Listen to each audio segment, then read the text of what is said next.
Udah nambah lagi nih istilahnya sekarang dari geng-geng anak-anak akamsi gitu kan. Kalau ini bukan timnas Indonesia tapi ini timnas bule katanya.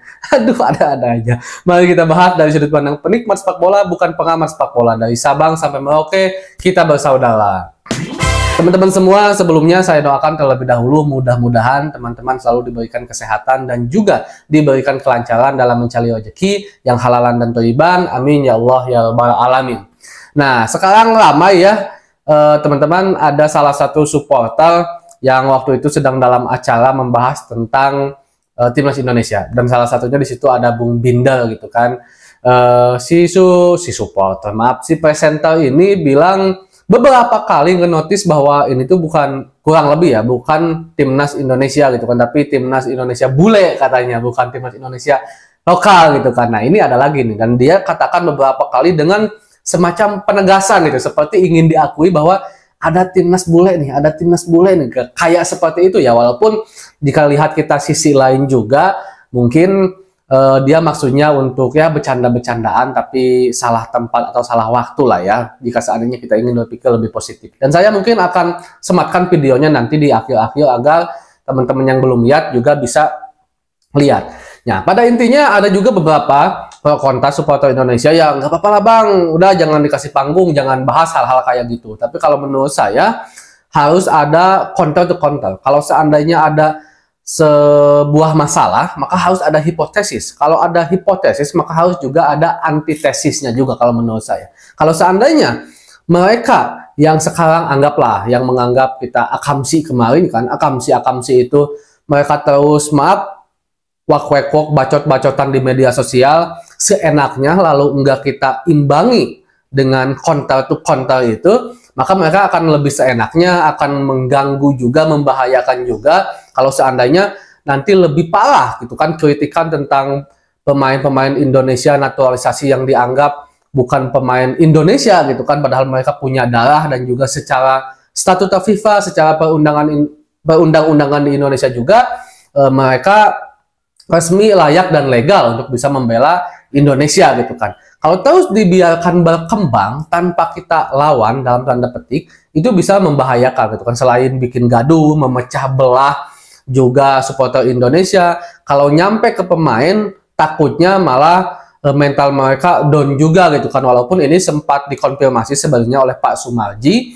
selaku manajer timnas, dan beberapa staf kepelatihan, staf di timnas juga selalu memberikan apa ya, arahan lah kalau ini tuh ada gini dan mereka tidak terganggu. Dan saya yakin juga sebenarnya dengan mentalitas para pemain Indonesia yang tidak akan terpengaruh lah sama hal-hal remeh-temeh kayak gini gitu kan. Tapi bukan berarti boleh dibiarkan berkembang juga. Itu sebenarnya tugasnya kita selaku supporter Indonesia yang udah menyatakan menjadi bajalnya Coach Sintayong, menjadi bajalnya timnas Indonesia seperti orang-orang akamsi yang mereka tuduhkan. Dan kita adalah bajal yang tidak dibayar gitu kan, tapi kita adalah bajal yang sesuai dengan keinginan hati kita, ketulusan hati kita untuk mendukung timnas Indonesia, karena memang tracknya udah benar, jalannya itu udah lurus. Dan tentunya pernyataan-pernyataan seperti ini bagi saya wajib untuk dikantal dengan cara yang baik-baik, sekaligus juga tentu kita memberikan edukasi kepada supporter kita, jangan mudah terprovokasi, jangan mudah terpengaruh gitu kan.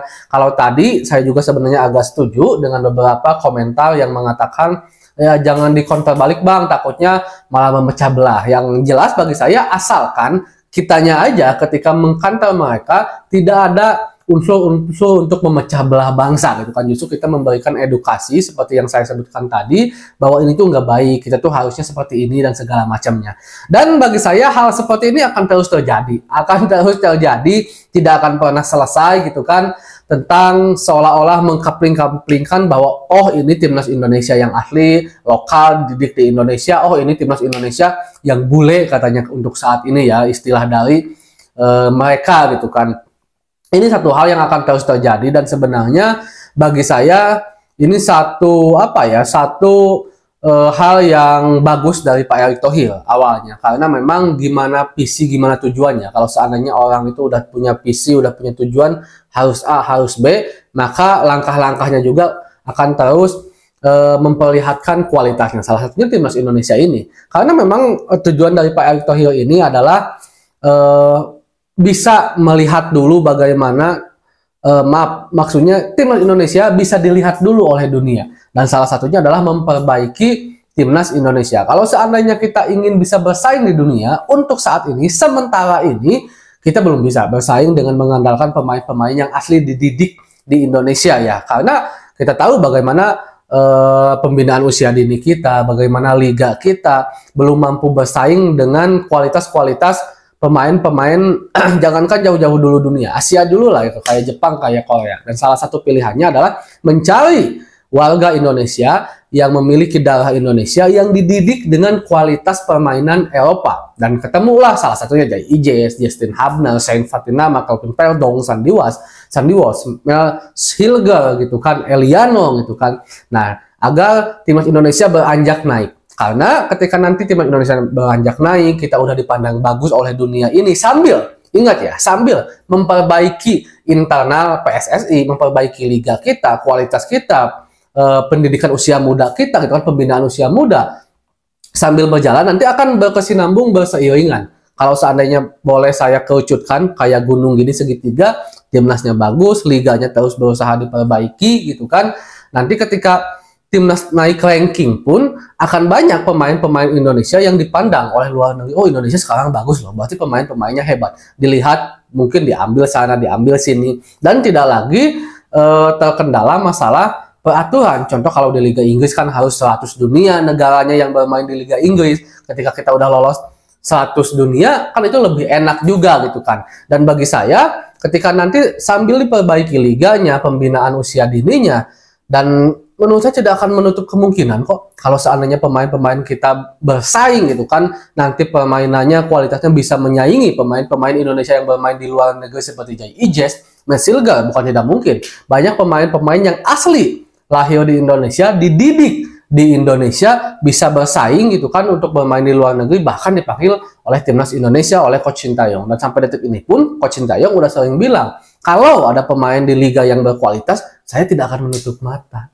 Itu harus seperti itu seharusnya pemikiran kita gitu kan. Dan ini sekali lagi kita sematkan sebagai salah satu edukasi dan juga counter agar tidak ada lagi lah orang-orang seperti ini yang mungkin mereka sengaja atau tidak disengaja, saya nggak tahu, tapi pada akhirnya itu berdampak loh kepada kita sebagai bangsa Indonesia. Segitu dulu mungkin untuk pembahasan hari ini. Assalamualaikum.